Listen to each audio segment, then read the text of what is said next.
गानचतुराय गानप्राणाय गानान्तरात्मने गानोत्सुकाय गानमत्ताय गानोत्सुकमनसे गुरुपूजिताय गुरुदैवताय गुरुकुलस्थायिने गुरुविक्रमाय गुह्यप्रवराय गुरवे गुणगुरवे गुरुदैत्यकलक्षेत्रे गुरुधर्मसदाराध्याय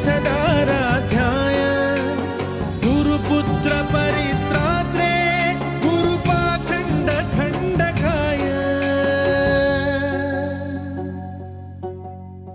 गीतसाराय गीततत्त्वाय गीतगोत्राय धीमहि गूढगुल्फाय गन्धमत्ताय गोजयप्रदाय धीमहि गुणातीताय गुणाधीशाय गुणप्रविष्टाय धीमहि एकदन्ताय वक्रतुण्डाय गौरीतनयाय धीमहि।